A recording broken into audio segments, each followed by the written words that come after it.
Bismillahirrahmanirrahim. Assalamualaikum warahmatullahi wabarakatuh. Jumpa lagi bersama saya di channel Nov Arif. Apa kabar sahabat-sahabat semua? Semoga senantiasa dalam keadaan sehat walafiat tanpa kurang suatu apapun. Bahagia bersama keluarga, lancar rezekinya dan lancar usahanya. Amin ya robbal alamin.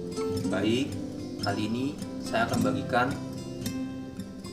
pengalaman saya dalam hal melakukan latihan awal berjalan.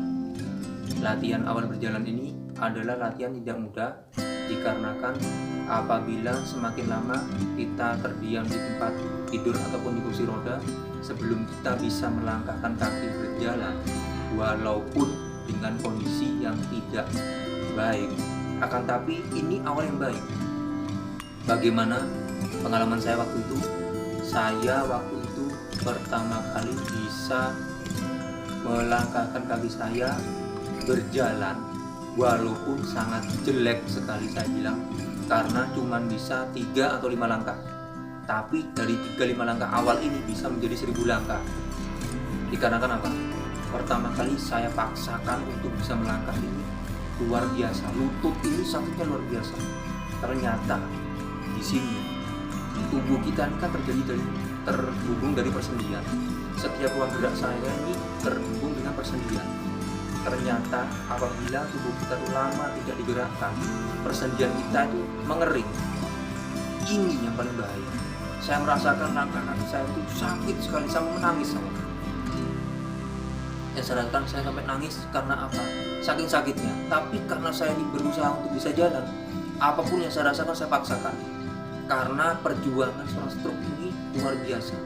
Gak cukup dengan nangis, perjuangannya luar biasa. Jadi saya rasakan waktu itu pada saat melangkah kaki luar biasa sakitnya. Jadi lutut saya ini seperti ada paku yang menusuk di lutut pada saat bergerak. Sakitnya luar biasa. Bayangkan saja, ini yang saya rasakan. Saya mencoba 1 kali sakit, 2 kali tambah sakit, 3 kali tambah sakit, akhirnya nangis saya. Tapi nangis saya ini saya teruskan jalan. Di situ saya akhirnya 5 langkah saya duduk, saya diam. Ya Allah, bagaimana saya bisa jalan kalau sakitnya seperti ini? Saya ambil berdoa. Akhirnya apa yang saya sampaikan ini keesokan harinya, karena itu saya bisa melakukan langkah kecil itu di malam hari. Karena nekatnya saya harus bisa jalan. Itu persis 1 minggu saya bisa jalan. Saya besok paginya begitu bangun pagi saya mencoba langsung berjalan tanpa ada keluarga saya yang tahu. Saya berjalan walaupun terseok-seok dan berpegangan pada tembok karena sambil menahan rasa sakit. Kalau tanpa pegangan tembok sakitnya luar biasa. Jadi saya merayap, istilahnya itu merayap tembok saya pegangan. Karena pada saat sakit saya akan pegangan dan bertumpu pada kaki yang sehat. Pada saat pegangan seperti ini saya bernapas sambil berdoa, ya Allah hilangkanlah sakit ini. Saya mencoba lagi berjalan setiap hari seperti itu, 2 langkah berhenti, 3 langkah berhenti, sampai akhirnya saya bisa ke kamar mandi untuk melakukan buang air kecil. Setelah itu saya bisa melakukannya buang air kecil, saya bisa keluar dan pelan-pelan, sangat hati-hati sekali karena di situ tempat yang sangat licin. Kamar mandi ini adalah tempat yang sangat licin untuk dilakukan oleh penderita stroke dan harus waspada. Dikarenakan apa? Karena di sini kalau kita sampai terjatuh, bukan sesuatu yang baik yang terjadi, maka akan menambah kesakitan kita. Jadi di sini pada saat itu begitu saya bisa keluar dan sampai kembali di tempat tidur, saya senangnya luar biasa. Dalam hati saya bisa jalan. Itu akhirnya. Kenapa saya bilang dari langkah-langkah kecil itu berbuah menjadi 1000 langkah. Akhirnya sampai saat ini saya setiap hari minimal 30 menit setiap hari berjalan. Itu bukan hal yang berat sudah. Karena apa? Setelah saya bisa jalan, saya konsultasi lagi. Waktu saya bertemu dengan dokter, saya sampaikan, dok saya bisa jalan. Coba mas, kalau bisa jalan buktikan. Saya jalan. Saya pede sekali walaupun jalannya sangat jelek sekali. Tapi dokter, wah bagus, itu bagus. Nah, di situ akhirnya saya muncul, baik kalau seperti itu, kalau sudah bisa jalan seperti ini, latihannya berbeda lagi, bukan latihan yang di tempat tidur, tapi latihannya sudah berlatih jalan supaya langkahnya lurus. Karena waktu itu langkahnya udah gak bagus sama sekali, langkah ini sudah jelek. tapi saya sudah sangat bahagia. Inilah pencapaian namanya. Jadi di penderita stroke ini jangan mudah untuk menerima keadaan sudah puas, gampang puas. Karena jalan ini harus perbaiki. Gimana caranya kita jalan seperti layaknya orang normal, bukan jalan seperti orang stroke. Saya nggak mau seperti itu. Dokter bilang seperti itu. Mas, jalan, saya ingin sampean jalan kembali seperti sedia kala, bukan jalan seperti orang stroke, bukan. Standar saya bukan seperti itu. Kalau sampean masih jalan seperti orang stroke, itu namanya bukan pulih.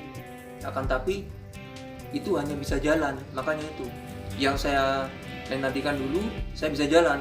Setelah bisa jalan ternyata masih ada lagi tahap-tahapnya lagi. Jalan yang baik, akhirnya dilatih lagi cara jalan, pola jalan atau cara latihan yang benar. Disitulah kenapa saya hanya membagikan beberapa cara mengangkat paha dan menendang lurus. Itu semuanya atas petunjuk dari dokter saya. Satu, dokter saraf merujuk ke dokter rehab medik menuju ke bagian fisioterapi. Dan waktu saya ketemu dengan dokter rehab medik ini, inilah waktu terbaik untuk melakukan konsultasi. Dok, kondisi saya seperti ini. Saya pada saat jalan tuh lutut ini sakitnya luar biasa. Nah, akhirnya diberilah kasih tahu kalau lutut ini harus sering bergerak. Cara paling mudah untuk bergerak karena jalannya masih seperti ini, terbaik untuk melatih lutut adalah dengan cara duduk berdiri berulang-ulang. Caranya seperti apa? Kita cari media yang bisa kita pegang, lalu kita duduk berdiri. Kita ulang-ulang seperti itu. Awalnya sakit di lutut sakit, tapi kita teruskan aja sambil nonton TV, kita duduk berdiri. Lama-lama lupa dengan sakitnya karena udah terbiasa. Makanya itu, sakit ini bisa hilang dengan sendirinya dengan akhirnya pergerakan. Kalau persendian kita gerakkan, lama-lama kan hilang sakitnya. Jadi bagi para penderita stroke yang mengalami mungkin keluhannya kaki mencengkram ini kemungkinan satu sisi, kalau misalnya dia masih awal, itu karena tegang. Karena apa? Pada saat jalan dia masih takut karena keseimbangannya pasti buruk sekali. Saya pastikan di sini, seorang penderita stroke yang baru pertama kali bisa jalan, keseimbangannya buruk sekali. Jadi dia berusaha jalan saja tidak jatuh, itu sudah luar biasa bagusnya. Jadi menjaga pola tubuh bisa berjalan tanpa harus jatuh, itu sudah pencapaian. Itu tahap-tahap saya untuk bisa berjalan. Jadi dokter saya selalu mengevaluasi gimana kondisi saya, gimana cara saya berjalan, sampai akhirnya melakukan latihan bending. Nah, yang terakhir ini saya melakukan latihan jalan dengan menggunakan pemberat. Fungsi pemberat ini adalah membentuk kekuatan otot besar. Dikarenakan otot kaki kita ini besar, jadi inilah yang kita lakukan. Karena beberapa kali dilihat perbandingan antara kaki kiri dengan kaki kanan sudah terjadi kemerosotan otot. Jadi terjadi penyusutan bagian otot kaki saya yang lemah. Inilah yang kita kejar dengan cara bending itu.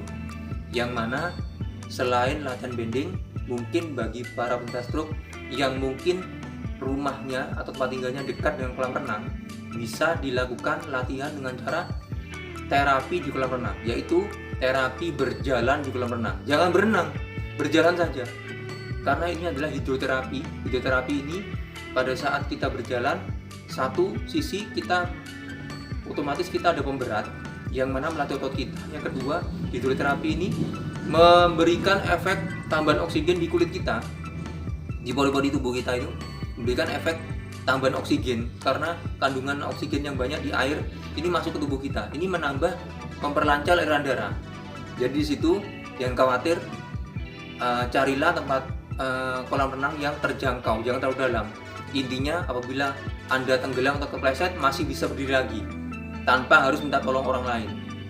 Jadi semua itu harus terkontrol, dan kalau bisa untuk awal wajib diawasi oleh pendamping fisioterapi ataupun keluarga caregiver yang dekat dengan kita. Inilah yang saya bagikan, semoga bermanfaat. Assalamualaikum warahmatullahi wabarakatuh. Stroke pasti bisa pulih. Amin ya robbal alamin.